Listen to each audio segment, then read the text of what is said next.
You're listening to Life Check Yourself with life coach, transformational leader, and dating and relationship badass, Marni Batista.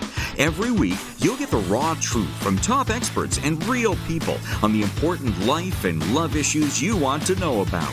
So, if you're ready to life check yourself in your relationships, your career, and the areas of your life that matter most to you, and you're not afraid to be called out on your, stuff, then you're ready for what's next. Life Check Yourself with Gillis. If you're using this to get him to fall for you, it's probably pushing him away. Ladies, welcome to Life Check Yourself. What I want to know right now with Gillis is, before we even dive into this episode of The Bachelor, was this a fight producing episode, or was this an eating crow episode? I didn't. It was not a local fight producing. I did not rub it in and dance in the end zone. I brought the ball in and very gently respectfully handed over the referee and ran to the other side of the field. And I did look back though and said, what do you know? What do you know? Interesting. What do you know? I love it. Well, a lot of nothing happened, but as always, there's a lot of something to talk about. Yes. So I think like a miner, Marni sticks her mining pan in there into a bunch of sand, and she's not into it. And we always walk away with a whole pan full of gold. So I know there's nuggets. So much. Okay, we talked about. Okay, so we have already established that this show is so fucking formulaic. Like literally, yeah. I swear to God, they could just use the scripts for toilet paper, because there's another role just like coming for the next season. But we had to have a Pretty Woman date.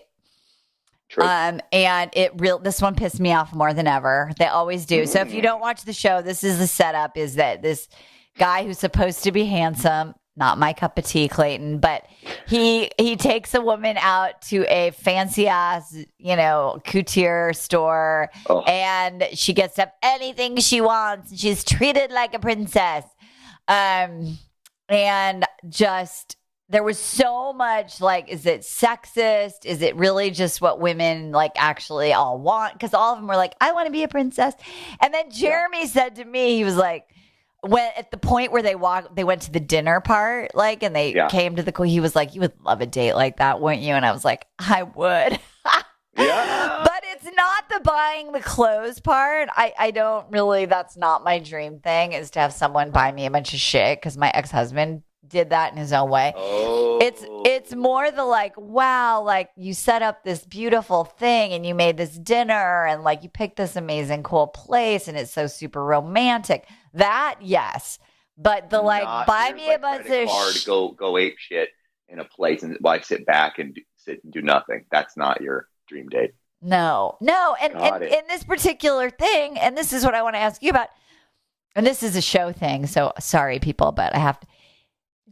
They're talking about it like Clayton fucking took out his Amex and did it, and it's no, dude. Okay, I'm not a woman, Marni. How much that isn't those pair of shoes, red bottoms? Aren't they $1,000? Oh, more than that. They're thousands. Bags, yeah. There's no way your dude. And yet, I'm glad. And all the girls they were just losing their mind. And I love guys who don't watch the show. It's so great because they make they line up all the girls who didn't get to go on the date. In this case, there's 6 chicks or whatever.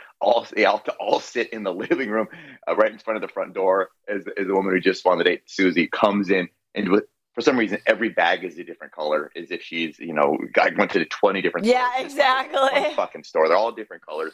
And she comes in and all their jaws drop. My favorite expression was Gabby, who you and I are starting to like more and more and more, because she's just so real with the high funny pitch voice, and her voice is she to kill me now, grabs a pillow and stuffs her face into the pillow, motherfucker. I love how honest and real she is. But yeah, it's interesting. So you found yourself I can see I got my own thing. Especially I know you coach a lot of really powerful women, but is deep down, from this asking me to you as a guy, is my woman is also, Emily's also makes her own money. She's super prideful of all that, but she also kind of elbowed me a little bit. It was like, you never do that. I'm like, what? No, I don't have, I don't have the show give me an Amex and sit down there. But it seemed to like tickle something inside her too. So does every girl have the Pretty Woman? I mean, shit, Pretty Woman made a lot of money for a reason, right?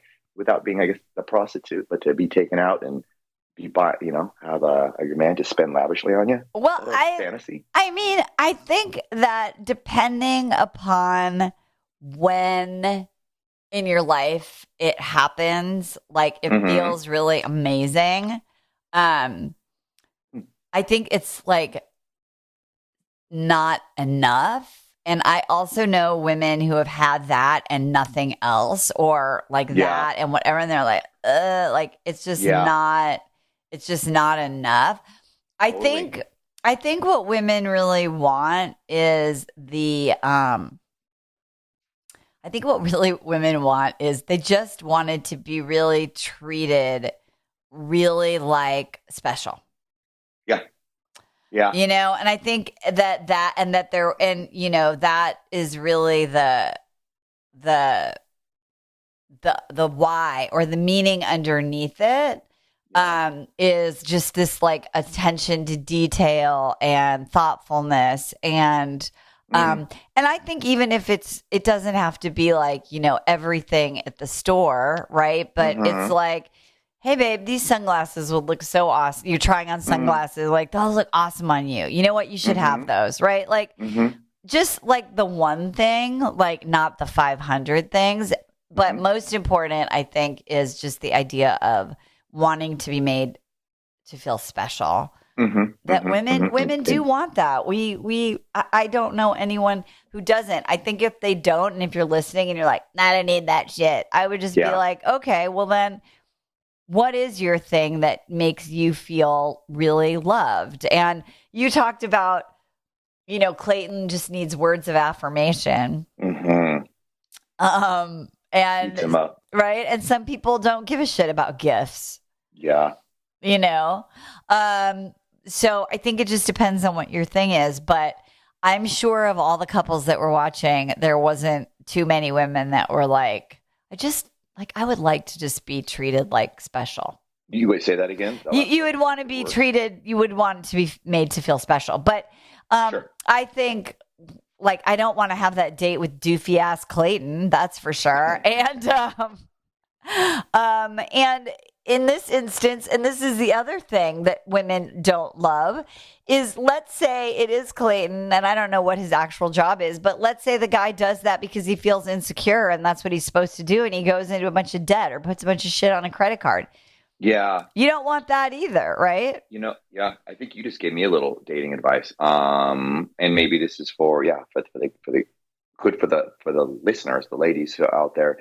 So it sounds to me like what you're saying is that most of the time, the woman doesn't want Marni's ex-husband move, where it's like, hey, cool. So hey, babe, here's a credit card or here's a stack of cash. Go buy yourself something nice. Instead, it would be what's the actual gesture that feels loved is, hey, here's that pair of whatever sunglasses that you were saying they were so darn cute, and oh my God, you were listening to me, you cared about me, and you went out and did that special thing. That's more powerful. So maybe it's kind of like Dr. Emily was kind of elbowing me in the ribs.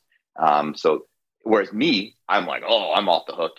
She's not really expecting to buy $15,000 and take her to some small boutique in Austria. Fly me to Vienna. Yeah, but wait, did you do something really sweet for Valentine's Day? Didn't you pack a picnic dinner at the beach or something? And I got all of her favorite little foods and treats and all her little snacks and stuff in there. And I tried to make it, in the time to sunset, right? So I made sure I was in the, watching the sunset go down and all that sort of thing. And and just got her some flowers, but you're right, it didn't have to be. She seemed to have liked it, but no, I think she did. That's what I'm saying is we just want to be made to feel special. I mean, I've said it 12 times. I don't think any woman is going to want to disagree with that. My poor husband, who I love so much, did not do well on Valentine's Day. No, he did. Like, actually, he got me one gift that was super thoughtful and cute. He ran out to get it literally like, I think like 10 minutes before dinner, but it was really sweet. He got me this like cute little golf outfit, but also I hurt my rib. I hurt myself playing golf. And so I can't golf right now. So part of me, when I was like, well, this is nice, I hope I can golf again. That's so funny. And then he got me these like a gift certificate, like, you know, those coupon books that, you know, Anyway. Back in the day, the ones that they used to sell, like I was selling in school, like door to door, and you would get like $5 off this, $10 off. No, they're like I'll make dinner for you or breakfast in bed. Yeah. So when I moved out of my house in October, I threw away like 20 of those. Like I had gotten my kids or my kids had gotten for me or whatever. You didn't use them? You still had them? I had all of them. No, but so what's funny is, so my husband, so I'm saying this, but I love him, but I just want you all to know he's not perfect, nor are we perfect. He throws it, he goes, I got you this. I don't even know what the fuck's inside, but here. He didn't even know. So so maybe what you're like, you heard, you didn't even take the effort to open the damn thing up. And what he may have been saying is like, baby, I am all yours. I will do whatever you need. I'm so committed to you, is what I'm guessing what his intention was. Like, I'm blindly and madly in love with you. I'm going to do whatever. I bet you that's what it's, I honestly. Yeah, and I heard it as like, here's this thing I found, and I don't know what's in it. I guess I have to make you dinner or some shit. So, so the bottom line is, like, I think on this show, like, it's like a big setup, you know, to this thing. And I think, and then globally, I just think it's really interesting because while every part of me wants to be like, it's sexist, they shouldn't do it. They do it like a lot. And I always see the women are always jealous. And I think that women do, like, you know, elbow their husbands and be like, can you just like take me out for dinner? That would be really nice and make me feel special. So, America eats it up, by the way. I on the internet, and the internet is like, oh my God, this is our favorite. Basically, they feel the same way as you do. It's just total bullshit. I can't get it up. But yet it's one of my favorite. Watching this, the jealousy wash over the girls. I don't know if women are kind of evil and they love like being better and making all the other girls feel like crap. Yeah, they love, at least as a viewer, people love to view the Pretty Woman Date. It is the Pretty Woman Date. And by the way, I do have to say that this time I felt like the clothes were really amazing. Sometimes I'm like, they were right, but that red dress, but it was so this was so I did get offended with the like, let me send over this hot red dress that you're gonna wear for our date. That was a little like sugar daddy hookerish. I didn't like that part.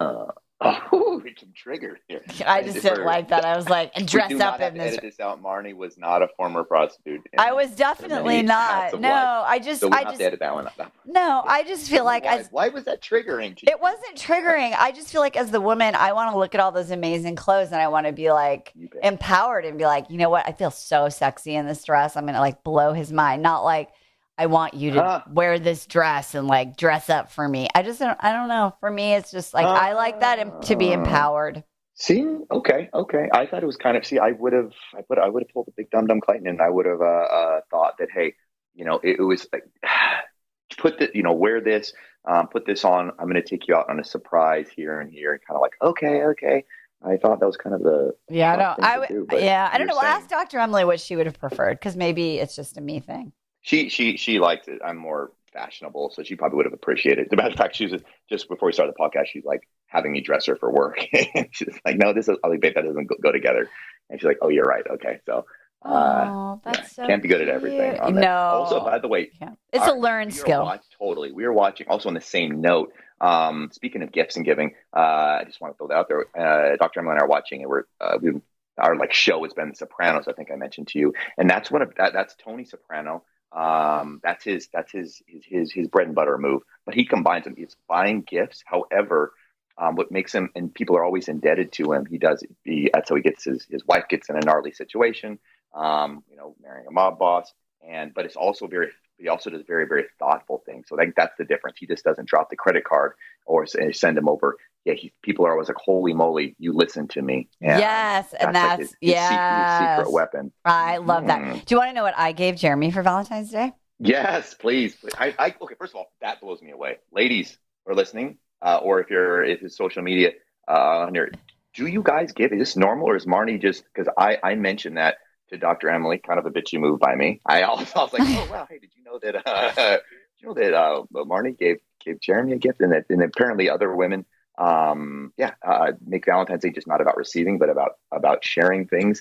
And you've made me aware of this. I forgot about it. I always forget to every Valentine's Day, but by all means, what did you get him?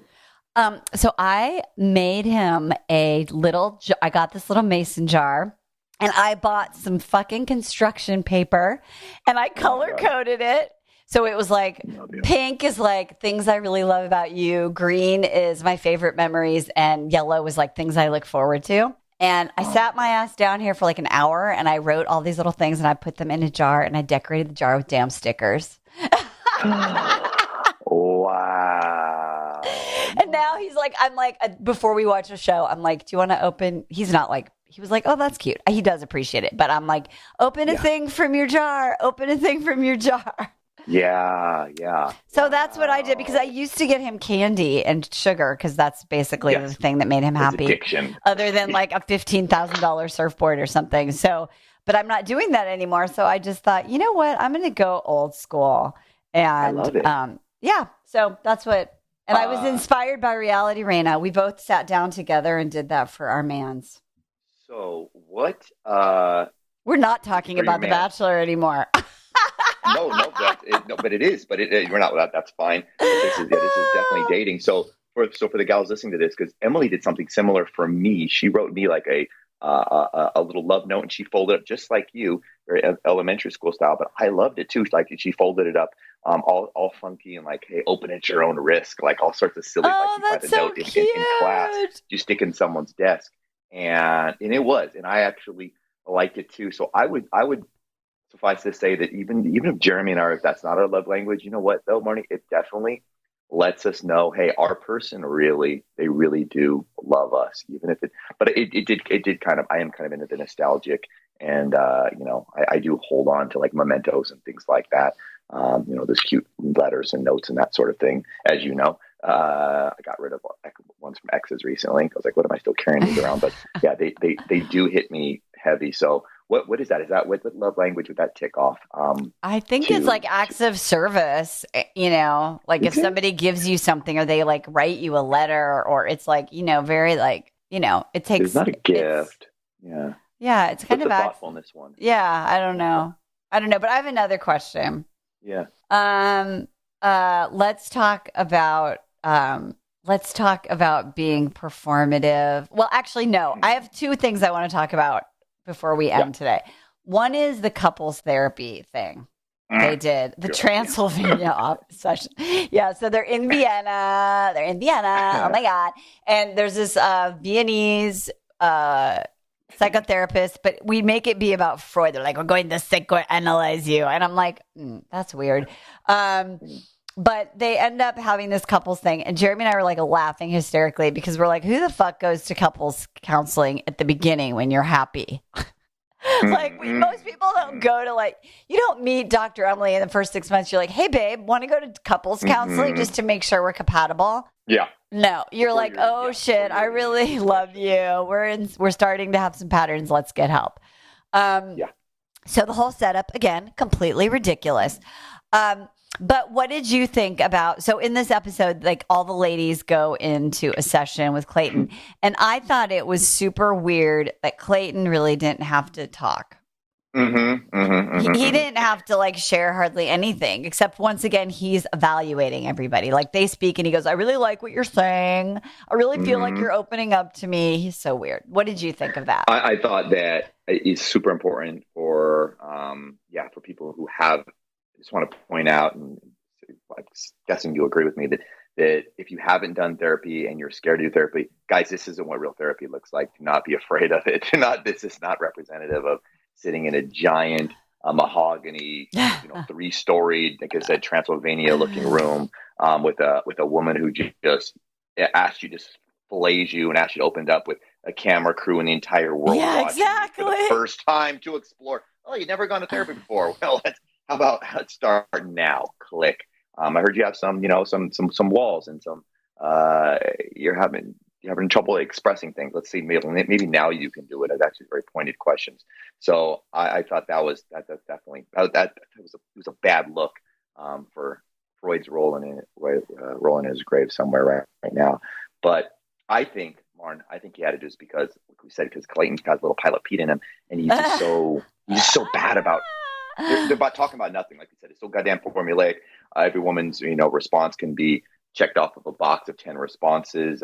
Yes. So he doesn't ask great questions. So I feel like they had to bring in a hired gun to get this guy to like fast forward and to make a decision. Dude, I get it. You want to have sex with all of them, but you got to actually make sure you're compatible with some of them. Because I don't know, like, I dig Genevieve. Obviously, she's pretty, but I was like, what are you keeping these girls around? Well, that's what I wanted to ask you about, because I told Jeremy, first of all, I'm so glad we watched it at least at the same time last night. That was fun. I know. So I told Jeremy, I was like, I don't want to shit on Genevieve. So Genevieve is this girl who's like never had a one-on-one. She's just basically being dragged along. And, and then he's like, you need to tell me your feelings. And she's like, I can't. Now, on one hand, she's like, I don't like to. I think actually Jeremy wrote it down, so I will quote because it was so epic. Like, definitely this is a don't ever say it on a date. Did he put it in the core? Yes. Yeah. I haven't gone to therapy because I don't like talking about things that make me upset or crying. Yeah. And Emily was like, this is so not okay. But the thing is, so she's not comfortable with her feelings. But what really was upsetting for me is, like, I think, and this is an important thing to think about, is that when you're in a dating situation, we talk about vulnerability all the time, like on our campus, on this show.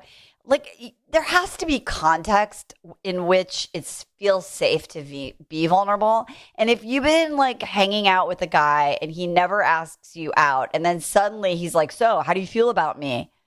Like, that would be really hard. And so I think a lot of ladies like would beat themselves up and be like, oh, I just couldn't talk about my feelings. And, but if a person isn't meeting that same energy, then it's going to be challenging. And even if you don't like talking about your feelings and crying and stuff, I don't think Genevieve was set up to win, besides the cameras and all that. But and she couldn't. And here's the thing is, and so this is what I would want ladies to take away from this is, like, how do you articulate, hey, like, I haven't felt really like you're interested in me. And so that makes me feel super guarded. And so I think it would be a lot easier if I were sitting here and we had gone on a one-on-one date. And for that reason, I'm out. Like, when she was sitting on the couch, when she didn't get the 101, I said to Jeremy, like, oh my God, why doesn't she leave? It's not like she gets to hang out in Vienna. Like, well, I could go take in the museum, go get an ice cream cone, go flirt with men. No, you're sitting in a hotel room. It's so obvious you're not in. So why do you stay? And that's where I think that women, and I just had this happen in one of our groups, we were like, this guy is draining energy. Like, he's in a little, but then he doesn't answer. And you're still thinking about, like, what should I say? How should I respond to that? Leave. Bless and release. BNR, as we call it on our campus. Like, you don't need to put BNR. Bless and release. Bless you and I release you. It's like fishing. Yeah, like catch and release. Yeah, catch and release. You bless the little fishy. Thank you. That was so fun to catch you. Thank you for the experience. Not keeping you. Not keeping you. Bless you for being. Not bringing you home to my dinner table. No. Yep, and then you release. And that's what I think that Genevieve should have done to Clayton. I would have liked for her to bless and release after that moment where she doesn't get the one-on-one. I'd be like, you know what? I'm out. And go and have the dignity combo and be like, Clayton, clearly we're not a match. I'm not really feeling like you're really wanting to get to know me. And since hometowns are next week, it's I'm not going to get there. You're not going to get there. Goodbye. Because I believe she earned that, instead of her feeling like she was broken because she didn't want to spew her feelings in front of a rando when he never took any time with her. That's my advocating for Genevieve. That's a sick. Yep, that's a dope tape. Yep. So dating Mr. I guess wants a mile without giving an inch. He's like the dude. He's like standing there, holding hands with you, staring into the pool, fully robed and with his shorts on, and saying, all right, you're going skinny dipping, right? Get naked. You're like, no, dude, you're just sitting there watching and judging me. He doesn't do anything. And I think that's bullshit.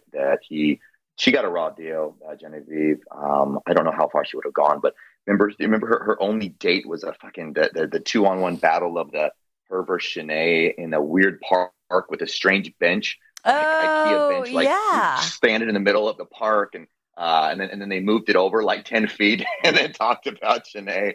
And then he came back. I was like, that was the worst. That was so awkward. And then he got the whole, are you an actress? I was like, that's all the time that he's taken. I think he just kept her along because she's pretty and he, wanted to shtup her, I'm guessing. I mean, yeah, definitely. And I think that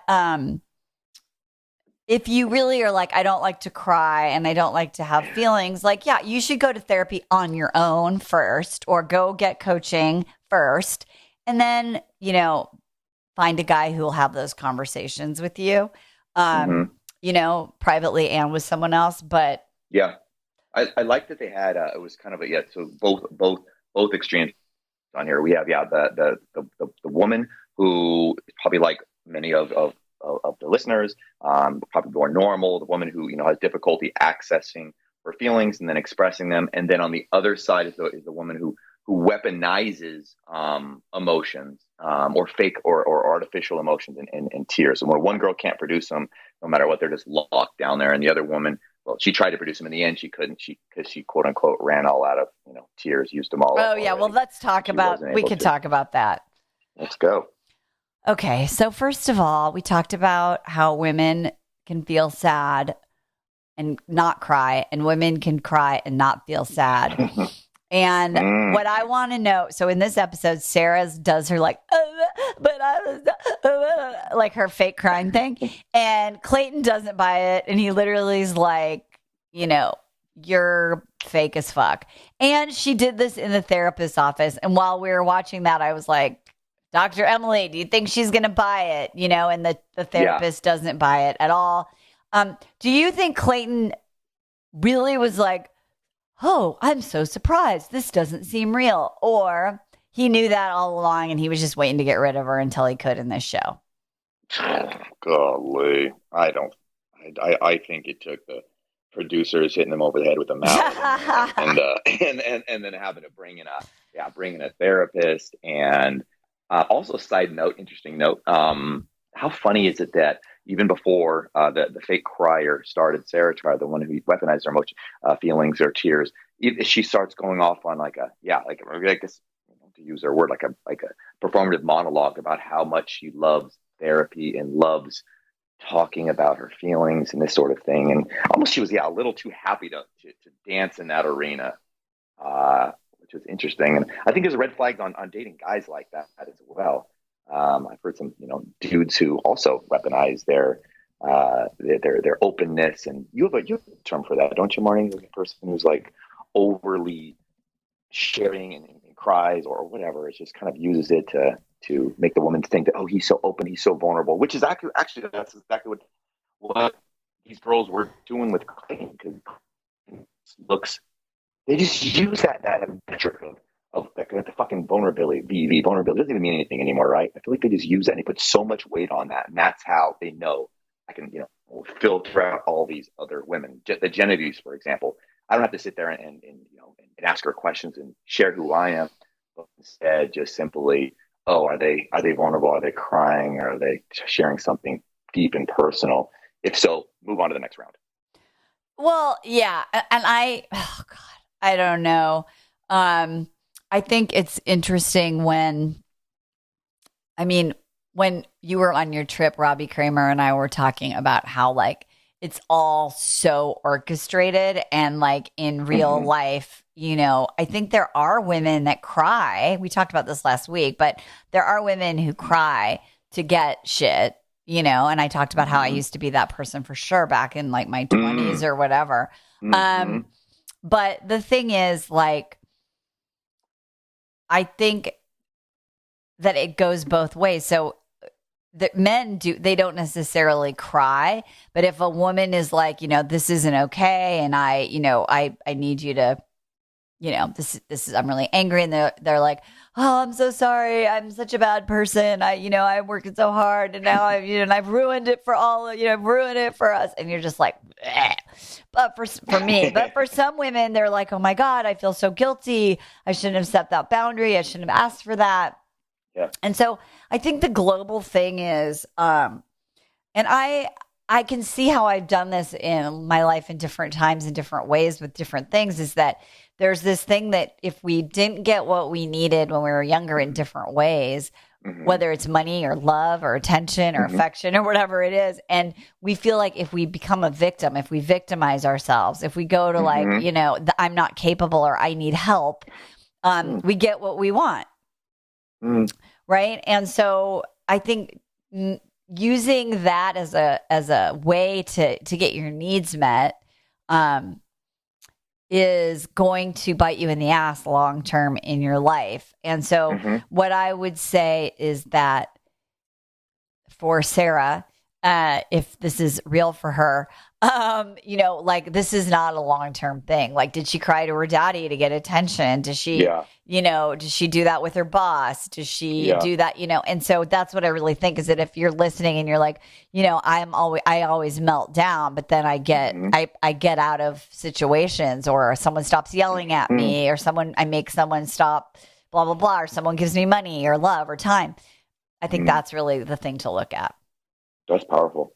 Wow. Yeah. So that's my thought on that. Okay, here's my next thing. Thank you, Chris Gillis. We talked about you had my full and undivided attention on all that, and my brain's like one of those like a montage movie scene in my life. And I've dated and mother and relatives. I'm like, holy moly, fuck, that is true. And I guess that the takeaway for me are on that, or for the listeners and people who was like, for me it was like, wow, so it can just become a pattern. So not necessarily just to catch yourself if that's what you're doing, you're like, hey, just because that quote unquote, if you got used to it and it worked, don't necessarily bring that into the relationship. But you said like the poor me, like the victim, like you victimize yourself. I want something to change.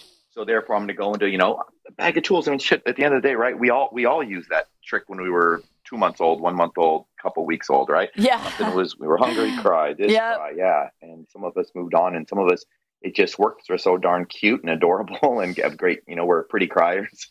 Kept on doing it.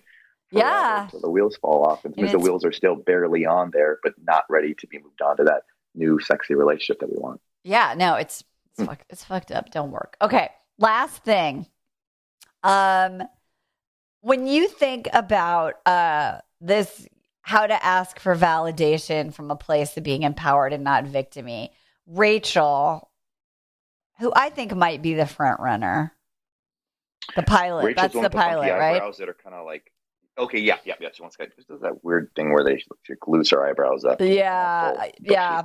Okay, I got it. I don't know. A Gen Z thing. It's right between her or the other blonde girl, but I think Susie. Yeah. But I agree. Yeah, Rachel seems like, well, in my opinion, Rachel has a lot more going on for her than Susie. So I hope that I don't know, but I think Rachel, because she, which I think we're going to talk about now, is she's really good at reading. I don't know if that's just naturally what, if her love language is physical touch, but good God, she's like climbs all over. It's like damn near like chewing the food for him and spitting it in his mouth. I'm like, enough. Give him the man some breathing room, but he seems to eat it up. And he just wants someone to say, I like literally that one date where the girl said, I can't remember her name. She says, I love you. And then they do a little interview and she's like, oh, it made him so happy. He just lit up. Like, he's like, yay, it's working. It's working. Yeah, thank you for bringing that up. I meant to. Yes. Thank you for bringing that up. Serene. My God. Serene. Yeah. Clayton is literally, oh my God. It's for him, not for her. Yeah, right? Totally. He is like, that feeling when you can't figure out like why your electronic equipment doesn't work, and then you finally figure it out and you're like, oh, I didn't have the latest version. Or you got wrong input, and you're like, that's why it won't turn on. It's on the wrong end. And you're like, yay, oh my God, I figured it out. That is literally, he's like, it worked, they're falling for me. That's literally what I feel like he looks like when someone says, I love you. It's not love. It's like literally like, fuck yeah. Mm-hmm. Fuck yeah. I'm a big fucking doofus, but it's working. Mm-hmm. Well, I feel like that's kind of how the Serene woman, because she seems to be more guarded, careful, more measured. I'll definitely say emotionally measured than the other women. I'm not exactly sure. She's not Genevieve. She's somewhere kind of in between where she's kind of nonplussed about everything. Nothing's really shocking her, but she's there and she's receptive and she's open. She's not spilling by any means, either leaking, as you say, one way or the other, just kind of there. And she's, beautiful and she gives enough. And yeah, I felt like she was the one who was like, she's like, God damn it, I can't. He's not fully sold on me yet. And then finally she's like, that's what it is. This kid in this inner chubby kid who still, views himself as a doofus. What he needs to be told is he needs the affirmation. He needs to be told, I love him. And that'll completely satiate his little former chubby body up, and he'll belly be full and he'll go back to, I'm all in and I can just chill and relax. And so I didn't like, because I always felt like the times, I think in I Love You, there should be a lot of nerves, a lot of energy, a lot of on both sides. But I felt like she figured out the goddamn math problem, slammed it down on the table and go, boom, I got it. And then walked out the room. Yeah, literally, he was like, thanks, babe. See ya. Yep. Here's your rose. See ya.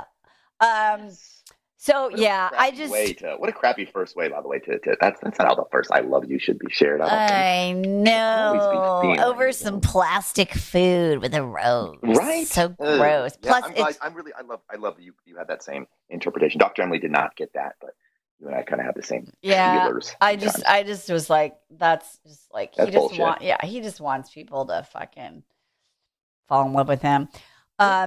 This guy, I can't. I won't even go into my feelings about him. But I had a dream last night that I was talking to the, oh my God, I just remembered this. I had a dream last night that I was talking to the producers of The Bachelor.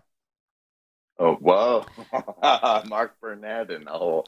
I was like, honestly, what did I say? I was like, this is the best. And I don't even think this. I was like, this is the best casting of The Bachelor. I was like, the show sucks, but I mean, your people are pretty good. I don't know why. I don't know what context that came in, but clearly I was thinking about our show. To break down your dream, your Freudian dream of what you're really trying to say. I know it's so weird, but I think that ultimately, like, Clayton I think Rachel did do a good job of saying, like, I was feeling this way and I was thinking of like leaving because I didn't feel validated, but I realized this was my shit. And, I think she did a good job of walking that line of kind of like my shit, your shit, but I'm taking responsibility for my part. Okay. But if you're a guy and you're listening to this show, like, do the opposite of whatever Clayton does when somebody shares a feeling. Because he just goes, yeah, I really like that you're really telling me how you feel. That's like something that's really important. He's just, have you shared one feeling? We're waiting for the feeling to come in that they keep teasing the I'm so broken moment. Yeah. You're right. He does. That is interesting. That is kind of fascinating, right? For a guy who loves to be told, I love you so much. We kind of know in the end that he ends up hooking up and, making love, at least expressing physical love to all these different women. But yeah, you're right. He verbally, he loves hearing it. I guess that's what love language oftentimes are, right? We want what we didn't get enough of, or maybe sometimes we can't express it. In this case, yeah, you're right. He doesn't share shit, doesn't do anything. He just has a big, giant, very agreeable, kind of doofy smile of his, and looks like he's giving, but sharing, but he's not. He's just really appreciative. He's really happy to be there. Really happy to be in all those moments. Oh, I already see Clayton in paradise. Wait, is that how? I guess they can go. They can go to paradise. Becca did. You're right. Becca did. I don't think that happens very often. All right. But that she was gone for like. Wait, did Nick Viall go to paradise? I don't know. I don't think so. I maybe. I don't know either. But he's just okay. Yeah. But all right, so we were talking about. Remind me, what was how did we get on this topic? Because we were talking about did Rachel like to communicate her feelings with some sort of dignity? I heard it. Now, this is an interesting take by me, but maybe this is my own things. But my male ears heard it as a little bit of a threat, like if I don't get. But I guess it's fine to find. I guess it's not necessarily a threat. Maybe it's just facts. I felt like she was kind of like, hey, if I don't get the following, or I thought, or I don't know, maybe thinly veiled threat, like, yeah, I guess I don't know. Do you share that I'm thinking about breaking up with somebody? Do you let them know? Hey, I'm thinking. That's a good question. I think. Is that normal? Healthy? Well, I think what I coach. So I coach my clients sort of like in a way of like, let's say they've gone on 5 or 6 dates with someone, and it's not bad and it's not amazing, and they just feel they're like maybe wanting to like maybe thinking about breaking up with them because it's not going anywhere. There's no chemistry or whatever, and so I have coached them to say like, I really feel like there's a lot of potential between us, and I have so much fun with you, and you plan these amazing dates, and and it also I feel scared and a little sad because I feel like there's not an emotional connection, or I'm feeling disconnected emotionally, and I really would hate for that to like derail this. But I'm feeling sad and concerned, and then you stop talking, right? And so I think and I've had a handful of clients that I can think of that I actually did coach that where the guy was like, oh my God, yeah, well, it's true, but this is what's going on, and I'm so glad you noticed. And a few of those ladies ended up marrying that person, and a couple of those ladies that I can think of just the top of my head ended up, the guy was like, yeah, I'm actually so not in the place. Like, I realized I'm not in a place, and to be in this, and then they went on to meet someone else like shortly thereafter, right? And so I think it's a gauging the situation conversation. And so I can support that 100%. Okay. Here's what I like. I would say, yeah, that's Susie did good, or Rachel did good. I think the way you just worded is great because, what we said before on this show is that when a man loves you, you don't have to completely, spell it all the way. Just your being unhappy will be enough, and he will try to fix that moment. So what I felt like was a little bit what you just said versus what Rachel just said is what I felt. Rachel, she took it. She could have stopped. She shared her emotions, which was great. And this, she was vulnerable. I'm feeling scared of this and this. And it's not a place that I like to be, and I feel comfortable with, and whatever. I'm worried. Stop. But I felt like she kind of took it a little too far to the threat, like, and I've thought about, should I come back and leaving and all these things. And I don't think that needs to be said. I don't think that, in the way you just worded it is, I don't think you said, and I think I'm going to have to break up with you or see other people. I like the way you said, you said, hey, this is my truth. And yeah, and that's enough versus really kind of, I don't know, grabbing a gun and putting a couple breakup bullets in it. Like, dude, he knows where it's going. And as dumb as we are, man, I don't think, and we've watched all these different reality shows with men with different emotional IQ levels, from, anywhere Love is Blind or Love on the Spectrum, for example, where some people didn't have autism, right? So you're like, these guys, they struggle. That is not their superpower is picking up on social cues. But even then, when they love a woman, they do all have that innate desire to, my woman said she's unhappy. Let me fix it. Versus they don't have to be. You shouldn't have to hit your man in the head with a shovel and explain the consequences. Just your feelings enough are, as far as I've ever seen, are enough to motivate him to change. And if he doesn't change, then there's your answer. Yes, I totally agree. And it's just, and I think that's like what I always teach women is that you're not putting your perspective or your feeling on trial, right? So you don't need to call witnesses and do a 20-minute this is why X, Y. Yes, absolutely. These people, call witnesses. My friends say this. Yeah, exactly. You just say what you need to say, freaking put a period on it, and and that's that. Right? And I think that's where, and then let the guy either step up or step out.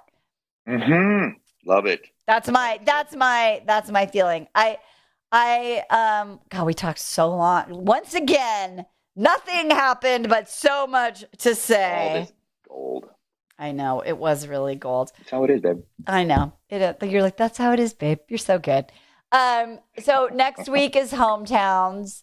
And we know that Clayton is going to sleep with a bunch of them, and then we know he's broken, and that's all we know. But I'm looking forward. On. Remind me the format. He also fantasy suites and hometowns are the same thing, or no? No. First is hometowns, then he sleeps with. All right. Then he does fantasy suites. He gets rid of one. Bangs their daughters. Yeah. Got it. There's like 4. Then he gets 1. Then he bangs their daughters. Okay. Then he picks. He's shaking their hand. Yeah, exactly. I mean, these dads are just like, oh God.